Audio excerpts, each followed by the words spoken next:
What page? Okay, we're today's daf is Chav Zayin, but you're up to Chavav Bay, the very bottom of the page. So let's go through it quickly. We were asking a question when you were learning about Kinyan Agav, which sort of means by the way. So if you purchase from someone a property and metaltalin, and you make a kinyan on the karka, you don't have to make a separate kinyan on the metaltalin. The question is, does the metaltalin actually have to sit directly on the property, or it could be even elsewhere? Now, the obvious question is, if it's sitting on the property, then you're kind of, regardless, kinyan chatzar, anything inside your property, anything inside your courtyard, is yours. So what do we need kinyan aga for? So one explanation is that kinyan chatzar only works if you're standing there, or the chatzar at least is mishtameris. That means it is protected. So we're talking about a case here where the chatzar can be wide open, no fences. So as far as chatzar is concerned, you're not kind of the metaltlin, but perhaps because of kinyan agav, you are kind of the metaltlin. Or by a chatzar, some say by a matana. If you're given a matana, the chatzar have to be acquired first before you can act as a chatzar to acquire the metalton that's in it. And since here everything is there at the same time, you cannot be kind of both. But anyway, the bottom line is, kinyan agav, do you need a metalton to sit right there in the chatzar? So I'm going to bring it. We attempted a few proofs, and each one was discounted. Toshma, come in here. Ma'aseh ben Rabbi Gamliel's Canaan was an incident of Gamliel and the elders, which is Rabbi Yeshua, Rabbi Akiva, Rabbi Elazar ben Azariah. They were all traveling to Rome. So Yeboyim traveling on a ship. And then Rashi learns, and the Rishonim are perplexed, but Rashi learns that Rabbi Gamliel forgot to give Ma'aser Oni, which is the third and sixth year. He forgot to give Ma'aser Rishon to the Levi. He just forgot, and he didn't give any instructions to his family to go ahead and give it, distribute it, which is very difficult because we learn in Pesachim in many places that there's a chazakah that a Talmud Chacham will not leave without dispensing all of these Ma'asers and so on. So they find it difficult to learn Rashi Pshat. So therefore they learn, Rabbi Tam learns, we're talking about the third and sixth year, that you have to be mavaya, you have to destroy all the leftover ma'asers that you haven't done. We just read in Parshas Kisaveh, the vidu that you make, and he left. He forgot to, or he didn't have a chance to go ahead and to give and to be mavaya all of his ma'asers. So that's what we're talking about over here. Says the Gemara. If somebody's not physically in Israel, he still has to give the trumas. Yeah, his property is in Israel. It doesn't matter where you are. Your tvu is in Israel. He's chayiv and all these things, and so on. Says the Gemara. So you'll turn around to the skating. First, he turned to Rabbi Yeshua and he said, "You're a Levi. Isra shani yasid lomo. The ma'aser that I intend to give, nosan loyli Yeshua. I'm going to give it to Yeshua. And the place where it is hired out to him." Even though places and all they're trying to talk about, usually he had to give instructions to give Ma'aser. He didn't do that yet. You have to say where exactly it is, north side, south side, somewhere. Didn't do that either. But then that's why he was talking about. Thank you. That's why he said it's talking about not giving Ma'aser like Rashi learns, but actually beer the Ma'aser, to get rid of all the leftover Ma'asers that you have left over. So that's Ma'aser Rishon. And then Yeshua was a Levi. Yeshua was a Levi, yes, he's from the singers. And then Rabbi Yeshua turned around, it says later on the Brisa, not here, but quoted elsewhere, he took the truma of his Ma'aser and gave it to Rabbi Elazar ben Azariah, who was a Kohen. And then he said, and the other 10% had to give to the poor people. Nosan Rabbi Akiva ben Yosef, giving the Akiva ben Yosef, even though he himself was rich, that he should be zeiche on behalf of the poor people. And the place is also hired to him. Now, even though we learned that after Ezra came along, that he penalized the Levim because they didn't want to join him in the trek to Yisrael, that they forfeited the Ma'aser. So why is Yeshua getting the Ma'aser here? So if you remember, we had in Gemara, Rabbi Akiva said, according to Rabbi Akiva, the penalty was that previously only the Levim were able to get Ma'aser. Post the penalty, it was either Levim or Kohanim. So it's not an issue here. And they follow Rabbi Akiva. According to the other opinion, there is that the Levium, but prior to the penalty, Levium and Kohanim were able to receive Ma'aser Rishon. Post the penalty, only Kohanim. So how come Yeshua was entitled to Ma'aser Rishon? So we say that Yeshua was poor. So he was getting, and the penalty did not apply to poor Levim. And we know he was poor for the Gemara in Brachas in the fourth Pedic, that he was, he was a coal miner and he was very poor. So therefore he was entitled to it. I said, so why didn't he get Ma'aser Ani as well? So there's a rule, you're not allowed to give all your tzedakahs to one person. You're not allowed to give all your Ma'aser, all your, to one Levi or all to one Kohen. And therefore he wanted to spread around. So he gave one thing to Yeshua, one thing to Rabbi Akiva. So anyway, what's the point of all this? It says that the Mekayma Muskulai. So I mean, why did he have to hire him the place? And he hired the place where the Ma'aser was. So doesn't that prove that you need Kinyan Agav? How was he koine? Through the property, Kinyan Agav, and the property couldn't just give him a piece of property here. The property had to be right where the Ma'aser was. So clearly, here we see that the metalton has to sit on the property of the karka that you're acquiring as well. Says the Gemara. Doesn't that prove that you need it in there? You're on the property. Says Gemara, no. Shiny Hashem, there's different. He could have given any property. The reason why he gave him Dafka the property where the Ma'aser Ani was, where the Ma'aser Rishon was, so when they got back to Yisrael after the trip, they shouldn't have to run straight to the Gamliel's house and pick up all the Ma'aser and so on, because someone might eat it. It's because the property is there, they don't have to take it away, they can leave it there. It's their property. So they shouldn't be matriach. But really, technically, as far as Kinyan Agav is concerned, who said that the metalton has to be sitting on the karka? So Tashma, another proof. Shnei starters say that two laws regarding starters. Number one, you tell somebody, I want you to be zeiche in this field, Leplani, on behalf of that other person. And number two, the kitzvah is a start. I want you to write a document as support to corroborate this activity. He can change his mind regarding the star. The star is only there as a star raya, as a support, so therefore he can change his mind. But the field, once he was zeich on behalf of the other person, it's too late. You can't retract because the other person already was kind. And but if he said Almanas shetichtiv star, I want you to be zeich the property of the other person on the condition that you also write a star. So as long as the star wasn't yet written, he could change his mind regarding the star. He can also change your mind regarding the field. You can take it back because the field sale is not a sale until the condition is met, which is that the star had to be written. We'll get to our point in a minute. That's your third din regarding star. Today, the two we just mentioned. Either the third one is the thing is that a moicher, a vendor, can write a document of sale for a property to a purchaser, even though he didn't get permission for the purchaser yet. The vendor is holding on to the star, and he can give it to the purchaser whenever the purchase happens. Isn't it a problem of a star mukdim? The date will be totally wrong, and then the lenders can go and collect from the property of the buyer, from the wrong date. It's not a problem at all, because we have a rule according to Abaye and Ksuvas, Eidim and Bamatzil have Eidim b'chasum of Zeichel. That Eidim, as soon as they sign, they are Zeich on behalf of whoever the beneficiary is. So therefore, the date has been activated on that date, even though the buyer wasn't involved yet. Says the Gemara, he writes a star, you can write a star to a vendor of Bishal, even the buyer is not there. And then the law continues. The moment the other person made a chazaka of the property, then the star that the moicher wrote, wherever it may be, the purchaser acquired it. Now the star is not sitting on the property. How is he acquiring it? Through Kinyan Agav. So what do you see clearly from here? When it comes to Kinyan Agav, you do not require that the goods should be sitting on the property. We don't need the goods to be on the property. Says Gemara again, that's no proof. The relationship between a star and Agav is generally two disparate things. You have karka, you have metalvin. There's no relationship between the two.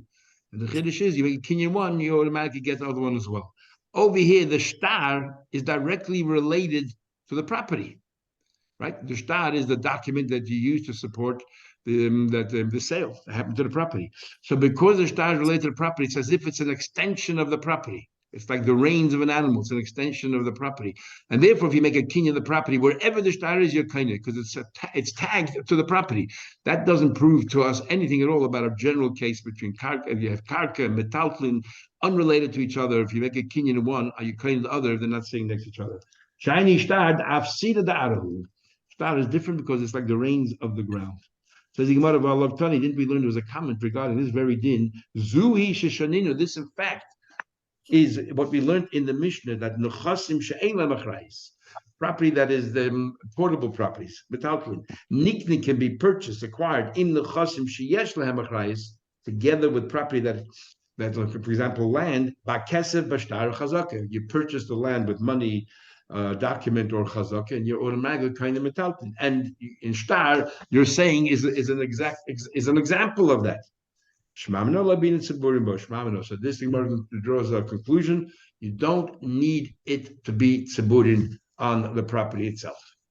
Says the Gemara, I have another question regarding agav. Me being an agav, but do you have to say the word agav or not? Do you have to say the word agav or not? Toshma. Now, what exactly is the question if you have to say the word agav or not? There's a general chakira in the yeshiva world about this whole kinyan of agav. And this chakira explains every single piece of Gemara, which won't go through it, but explains everything. And that goes as follows. How do we understand the kinyan agav? So you make a kinyan on the property, whatever the kinyan may be, and the metaltlin and you're buying two things from the same person, so the metaltlin come with it. Now, there's two ways of understanding it. One way is that the kinyan you make on the property, because you're also acquiring metaltlin at the same time from the same vendor, and the metaltlin are inferior to property. Therefore, the kinyan you make on the property is as if you made that kinyan also on the metaltlin. That's one way of looking at it. The other way of looking at it is there's no kinyan on the metaltlin, but because the metaltlin is inferior to the karka, and you made a kinyan on the karka, it automatically gets dragged along with the karka. You have the same question, the din is when you make a moitzi on bread, you don't have to make a bracha on, let's say, on meat that you eat with the bread. Why not? There's two ways of it. So the bread is the ikr and the meat is the tafel. But there's two ways of understanding it. One way of understanding it is that the bracha you made on the bread is also, since meat is inferior to bread, that bracha is also on the bread, is also on the meat. Or the pshat is, because the meat is inferior to the bread, you did not make a bracha on the meat because you don't need a bracha on the meat. It's as if the meat is non-existent, as if all you're eating really is bread. Same question here regarding kinyan agav. And we say as follows. If you learn that you're making a kinyan on both, and the chiddush is that if you made a kinyan on the property, it's as if you made a kinyan also on the metaltlin, then you have to say the word agav. Because you want a kinyan you need to make a kinyan on the metaltlin, and you're making a kinyan on the karka, you want that kinyan to also work for metaltlin. You got to say so. But if you learn that there's no kinyan on the metaltlin, but because the metaltlin is inferior to the karka, when you're getting the karka, it gets dragged along, then you don't have to say anything. Okay, so that's explains the Gemara's question. So the Gemara says, Toshma, come in here. So the metaltlin is an extension of the karka. That second way of learning, yes, because it's so inferior to the property that, it's as if it has no value whatsoever. Toshma, come in here. Victoni Kolhani, we learned all of these cases we learned yesterday and today, but like Tony Agav, now one place does it spell out Agav.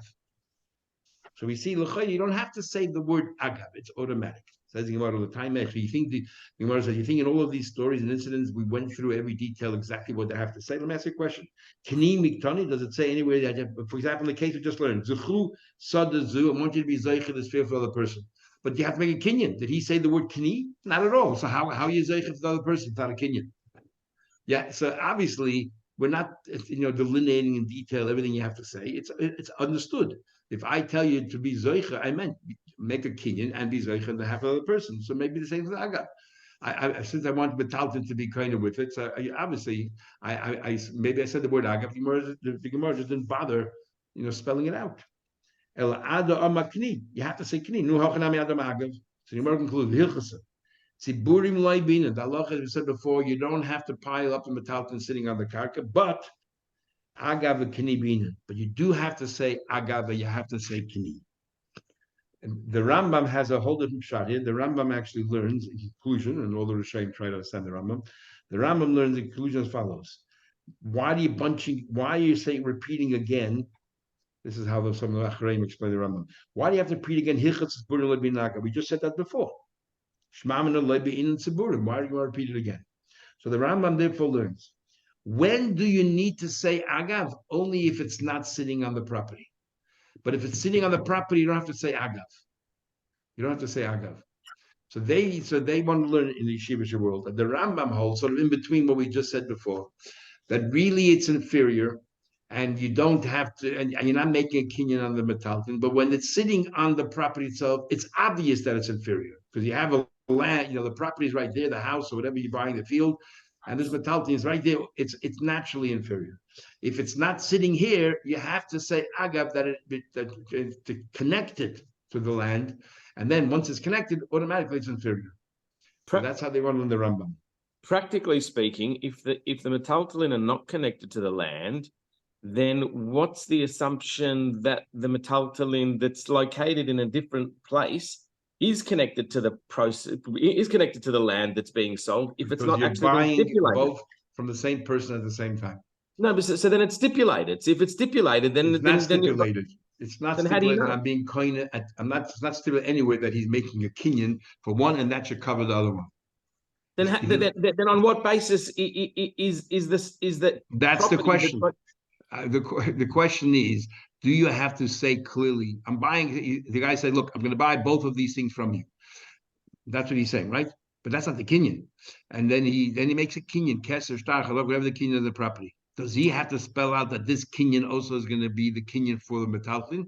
Or it's automatic that when he made a kinyan on the karka, the metalton, because they spoke about that he's purchasing both. That's right. So the question is here, he did say agav. No, he has to. Purchasing both is not agav. Purchasing both means I can be purchasing both and make two separate kinyanim. Agav means I'm purchasing the property, and agav, by the way of the property, or some say with the koyach of the property, I also am schlepping the metalton along with it. That's what agav is, if you declare the word agav. Yeah, but what's if I understand Simon, what he's saying is there's no connection between the metalton and the property. It doesn't have to be. It's one seller and one buyer, and therefore that in itself, that we both agree to make the sale, that makes the connection. The analogy that you gave with the bread and the meat is not the same analogy, because there you're eating them together. You're not saying I'm going to eat bread. The point of that analogy was purely, how do we understand ikar and tafel? Do we understand that whatever you do with the ikar carries over to the tafel, or you don't have to do anything with the tafel because it's like non-existent in the eyes when you're focusing on the ikar, which is the same thing here, metalton and karka. If metalton is so inferior to the karka that, and we're buying, and we said I'm buying it, I don't have to make a separate kinyan in the metalton because it happened at the same time when I made a kinyan in the karka, because it's totally buckled to the karka. It's like part of it, even though it doesn't have to be sitting there physically, whatever it is. But Gemara will ask you more interesting questions in a minute. Taking one further. What about the field you bought? And let's say Reuben is buying from Shimon the field, and Shimon says, you know what? I'm going to give you a gift as well, a separate thing. I'm giving you a car. Mahu. What happens in this case over here? It's not the same kind of a relationship between you and I. One is a purchase and one is a matana. Now, why that should matter is because, going back to what we said before, Mepharshim is talking about you made a kinyan on the mecher, which is not a valid kinyan on the metalton. It's not about kinyan on matana. What do you mean? For example, money. When you buy something, you give money, right? That's one of the kinyanim. Keshtar chazaka. By matana, if the beneficiary, the beneficiary of the matana gives money to the benefactor, he's not kinyan the matana. There's no kinyan of kesed by matana, and that's the shaila now. You made a kinyan on the property mecher, but that kinyan would not work on the metalton because it's matana. What happens then? Do we still say agav or not? It goes back to the original question. If you learn that there's a kinyan on the metalton as well, but the chiddush of agav is that the kinyan I made on the karka counts also for the metalton, then in this case it wouldn't work, because that kinyan, okay, so the kinyan I made on the mecher, on the property, is as if I made it on the metalton, the matana, but it's useless because kesef is not a kinyan. But if you learn that the whole idea of agav is that the metalton is non-existent, that I don't need to make a kinyan metaltalin because it's so negligible in value compared to the karka that it says non-existent. I don't need a kinyan. Then even though one is mecher and one is matana, and the kinyan I made a mecher is not a valid kinyan for matana, who cares? I don't need a kinyan for the metaltalin. That's the most question. Chazer over what's the kinyan for a matana? Matana kinyan is hagba, mashicha, all those, but not kesef. You're not paying for it. It's a gift. Yeah. So if I give kesef, it's not a valid kinyan. There has to be some transfer. So there has to be some physical transfer. I have to show ownership. The benefactor show ownership. Otherwise, the vendor, the donor can change his mind. I can't in my das go, I've got this gift, I've got it here. I want to gift it to Yenim, and nothing's happened until I've actually given it over or someone has physically taken it. Exactly. You need to make a kinyan. Otherwise, he can always change his mind. Let's say I said in my mind, I'm going to give this as a gift to you. Tomorrow I can change my mind as long as I didn't give it to you. But the moment I gave it to you, I can no longer change my mind. The moment that you, the beneficiary of my largesse, has now ownership, I can no longer change my mind. Ownership is only through a kinyan. Yeah, okay. Which shows balabatishkeit. There's a big machlekes in Acharonim and the Ksas and others, really by a kinyan, along the lines of what you're saying right now. Is the main thing of the kinyan my machshava? I want to acquire it, but I need to prove what my machshava is. How do we know what your machshava is? So you need to do a hagbah, mashicha, but that's not the kinyan. The kinyan is your thought process. The act of lifting it or dragging it is just revealing to us what you wanted. Is that pshat, or the pshat is no? You can think with today tomorrow. It doesn't make it yours. It's the maisa of hagbah, mashicha, masira. It's that maisa that makes the kinyan. It's not revealing to us your thoughts. It's actually making kinyan. Just to make a chiluk, that's different to being makdish something, because I makdish something with my thought. And you have to say it. Amirasa legvoya kimisirasa lehedi. That's a special din. Special din that is different. Okay. As you'll see in the Gemara tomorrow. Okay, let's continue. So the Gemara. What's it in this case? Toshma coming here. Isa, one of the cases we just looked before, we started today. Isa Shanaslam, Lama Nasla Yeshua, the Meiser I'm about to measure later on, giving to Yeshua. And the place is hired to him. Hiring, Schirus is we'll have Gemara and Hazav and Bamatzia, that high renting is like buying, but for short term. So Schirus is like a mechira of one day. So when Gamil rented the land to Yeshua, as if he sold him. And the Maisa is a gift. And yet you see that what? We use Kinyan Agav. Shma Mina. So it proves that it is effective, even though one is a matan, one is a mecher. Okay, next question. If the field is to one and metalton to another, what happens if Reuven is selling the field to Shimon and he's selling metalton to Levi? To two different people. And he says, let's say, so he says to Shimon who's buying the field, buy the field, and Agav, when you're kind of the field, I want you to become a talton for Levi. Is it effective or not? Again, let's go back to the original question. If you learn that the chiddush of Agav is the kinyan I make on the sada on the field is as if I also made on the metalton. So there was a kinyan made on the metalton, and therefore it goes to Levi. He made a kinyan for Levi. But if you learn that it's just bottled to the land, how did it move over to Levi? It's still by Shimon. It's part of the land that Shimon has. Anyway, let's continue. So Gemara continues further. Where are we? Okay, then he continues. Toshma, let's continue about Akiva. I'm giving to Akiva Meiser Ani.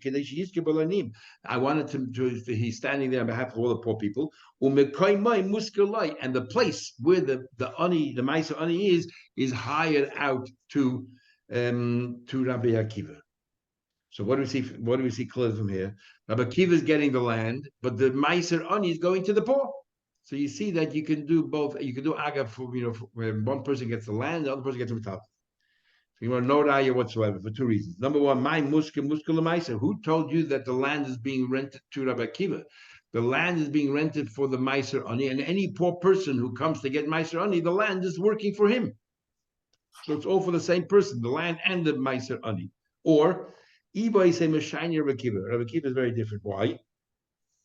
The Yad Anima, since he was the guy by tzedakah, he represents the poor people. It's as if he himself is one of the poor people, and therefore it's not one. It's not like two separate people, unrelated, and one person is ending up with the karka and another person ending up with the metal. It's both here. Rabbi Akiva is one of the poor people, and therefore it's as if they're both going to the same person. Then comes along Rav and says, Lo Yishanu, when do we say the whole kinyan of Agav, Elishanosa to make cool, and only if it paid for the entire thing? Not only did he he had to pay for the entire metaltlin, and he had to pay for the entire karka. Then only then do we entertain the idea of Agav. To make cool, if he did not pay for the entire thing, Loi Kani is not kind of elikineged ma'osav. He's not kind of only up to the value of the money that he paid. And the Rashba says the reason for this is because it's a weak kinyan agav. It's not a strong kinyan. It's actually a big machlek is a shaynim. A kinyan agav is a kinyan from the Torah or a kinyan derabanan. And the Rashba says generally it's a weak kinyan, and because it's a weak kinyan, maybe you have to pay for it all first before you can move on.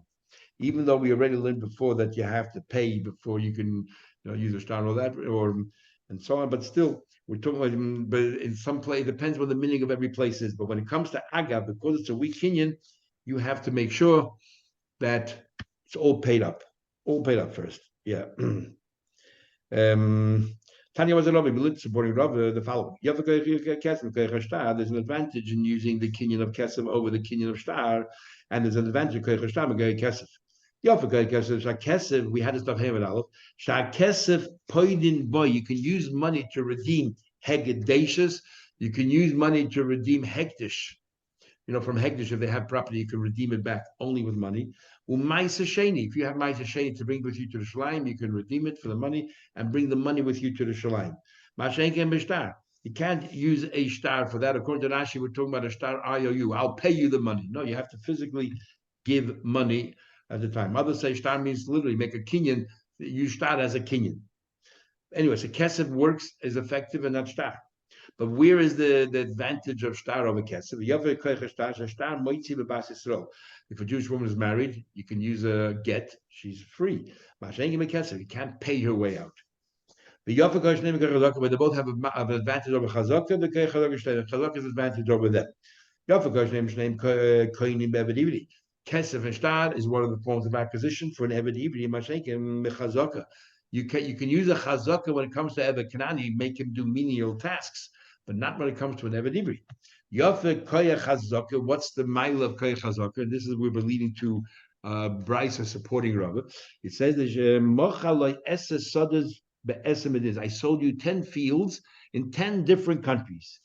Once you made a chazaka in one of the fields, Kanam kulam. You are kind of all the fields.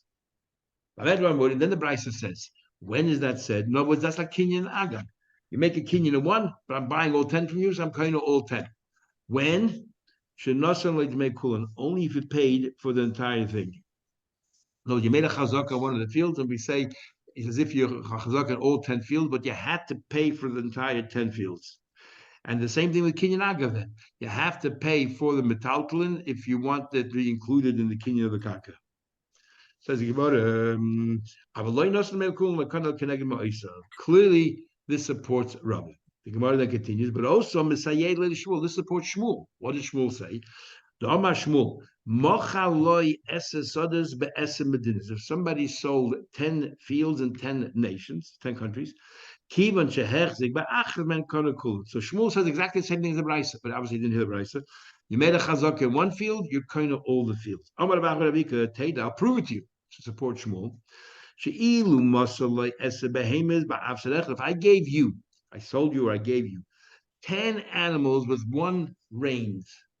He said to him, Kni. He said to him, be kind of these animals. Me like Kani, isn't he kind of, he holds on the rein, he's kind of all 10 animals. So the same thing here by properties.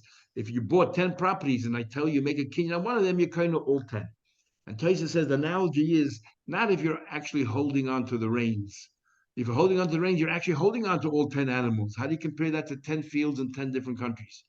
He said all the animals are attached by a rein, but you're not holding on the rein. You're holding on the tail of one of the animals or the hairs of one of the animals. And the chiddush is that even though you're dealing only with one animal, you never let you kind of all the other ones. So Gemara goes back. How can you compare the case of the animals to the case of property? We're not saying Shmuel is wrong, but definitely this proof of yours is not a valid proof. Why? Because the reign's in your hand, even though you're not using the reins, you could pull the reins, and when you do, you're pulling every animal. So all the animals really ultimately are connected to each other. Here, the 10 fields, disparate fields all over the place. What's the connection? How do you know you're kind of, if you make the kinyan in one field, you're kind of others? So no proof from here. Ikadam, others say the other way around. I'll prove it to you. I disagree with Shmuel. I'll prove it to you is not kind. What happened to the muscle? I give you 10 animals with one rein, but I clearly say be kind of this animal.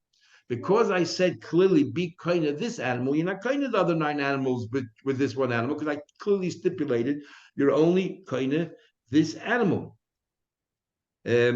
Me kani, is he kind the rest now? Says the Gemara. And the same thing over here. When you say here, go ahead and make a chazak on this field, as if you're saying, but only this field, not the other fields. Says the Gemara, no. Just because by the animals you're not kind of doesn't mean you're not kind of field. Me dummy, hasam gufi mechlakim. Over here, sadna the arachadu, the entire world. The rock and everything else are all connected and interconnected, as we now know with the continental shelves and all that. Everything is connected, and all the plates that go into each other, and therefore it doesn't matter where the land is, everything's connected. You know, my father used to work for the American government in a highly secretive position there, and I once had to drive him. We never really knew where he worked. I once had to drive him because he couldn't drive. So I drove him to work. So this is outside of Philadelphia, and this place over there was it was like a big dome. His work was a massive dome, but massive, and this dome is built on one rock. The entire dome is built on a rock, and half the building is taken up by seismologists, and the other half of the building was my father, who was working for the Navy, American Navy. And what's so special about it is they had all of these sensitive instruments. If anything happens anywhere in the world, so there's earthquakes, volcanoes, or the other side, somebody's testing bombs, nuclear bomb, any kind of bombs, there's vibrations. And since the whole world is sadna da'ara chadhu, the whole world is interconnected, anything happens in the world, they felt it there. And they, their instruments basically probed to find out what actually happened, and that's what they did. Part of what they did. So that's what Gemara says. Where did your father train for this? In university in New York. Okay. What was his? What did he do there? He was a scientist or an engineer? Or what? He was an engineer. I'll just tell you one thing. Many times we asked him to tell us what he did, which he couldn't. In fact, he once told me, if I could find him a heter, because he had to swear to the American government, secrecy and all that. If you can find me a heter that I made a shvur that I can, break my shvur, I'll do it. But he hasn't done it yet. But anyway, one thing he did tell us is that in 1971, he actually told 2 things, but one of them was in 1971, he was committed, because what he did was he worked on navigation, on all different instruments for navigation, and the missiles to know where they're going, and the planes in the air should know where they are, and all that kind of stuff.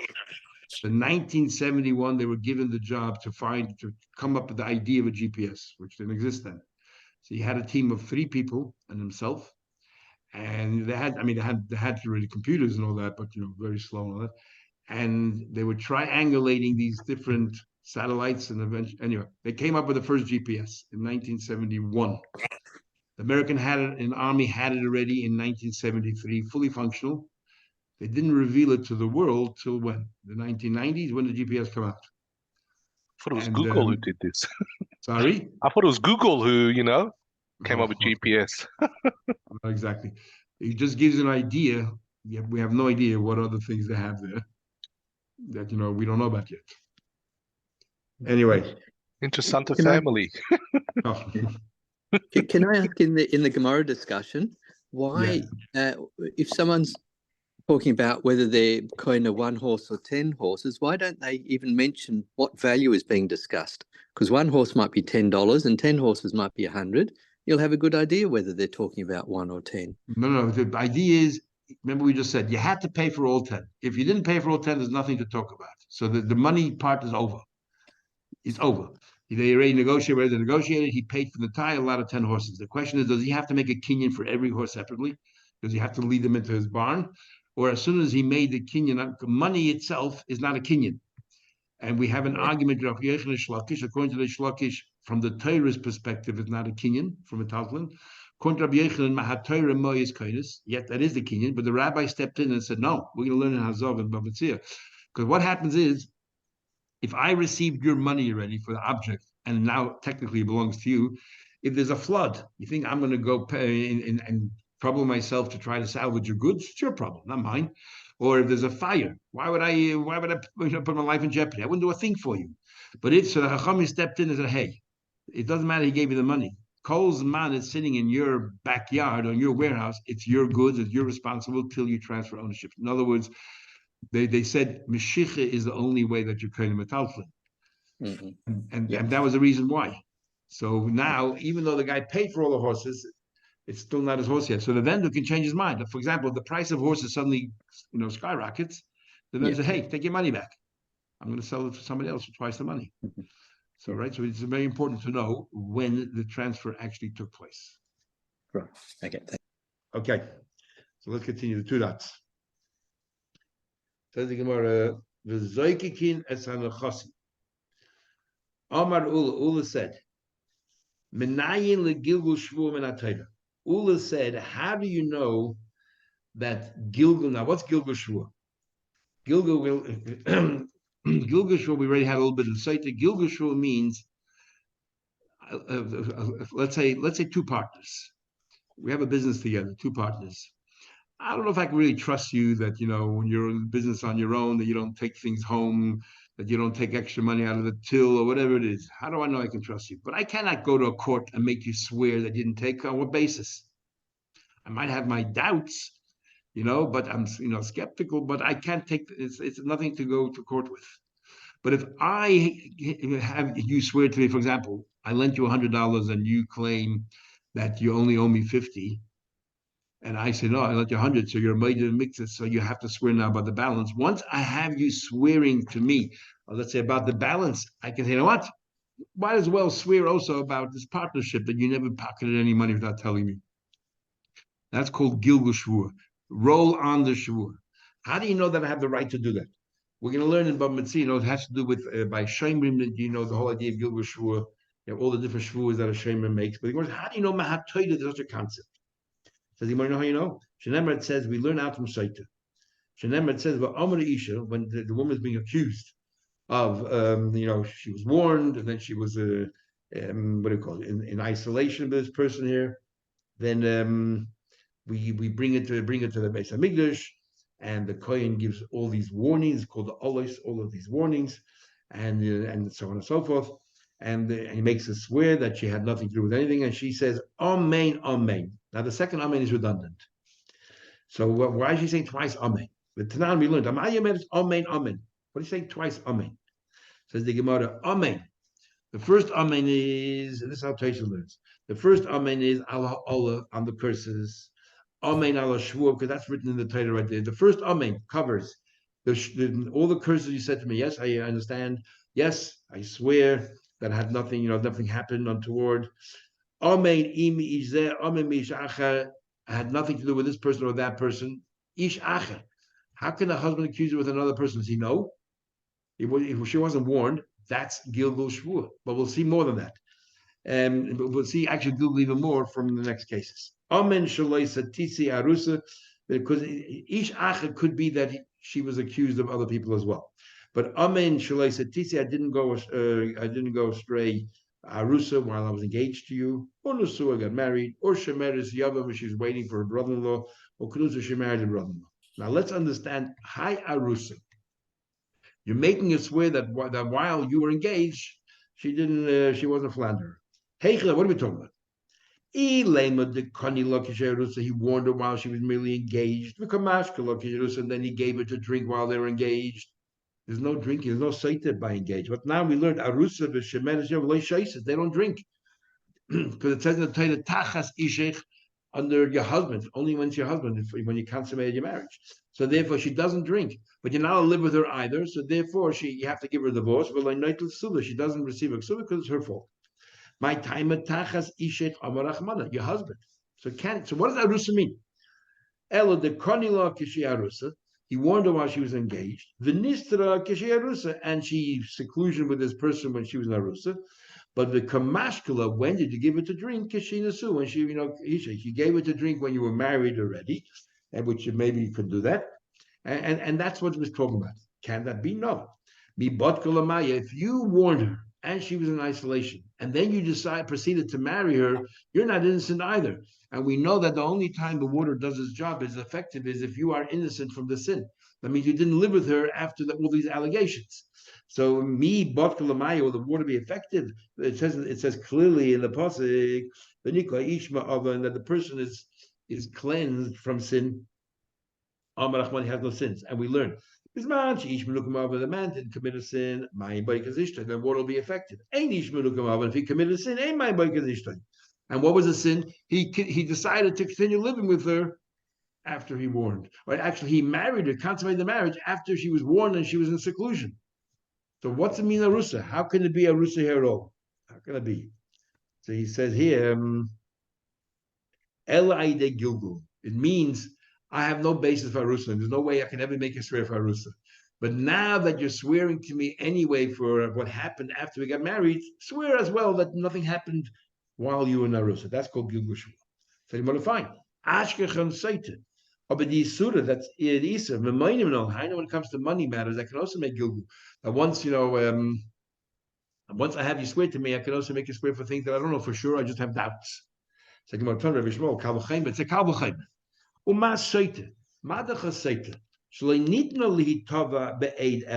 learned in the beginning of seite, you need two witnesses. When you warn, we had a machlekes, you need two witnesses also when she was in isolation. So only two witnesses are effective, and yet megalgalin, and yet you can roll the shvua, from one shvua to another. Mammon shenitali tava be'ed echad. Some money that if I have a single witness and says you owe me $100, at least you have to swear you don't owe it to me. So a single witness is still effective. Surely that by money matters is so much easier to extract money from you. I can make you swear. Surely I should be able to make a gilgul shvua. Says the Gemara, Ashkechan the Vadai of the Suffolk Minola. Okay, all we know is something that I know that you owe me money. For example, I believe this property is mine, but the din is you don't swear on properties. So if I can have you swear on something that I know for sure that a mahatreda, let's say maiden mixes, I can also carry the shvua over to something else that I know you owe me. But what about in the case of a suffix, like partners? I don't know if you ever stole money or not. I'm just suspicious. I want you to swear. How do I know by money I can make you swear? It goes like this. By a saita, the whole idea of a saita is based on the suffix. Let's say she was in seclusion with that person. Do you know if anything happened untoward? You don't know. You have no idea. You just have your doubts. You have your suspicions. And maybe there's a good chance, a likelihood, but there's no facts. But the whole idea of saita is a suffix. So therefore, I can talk about other sfeikas and tell me nothing happened when you were engaged to me and so on.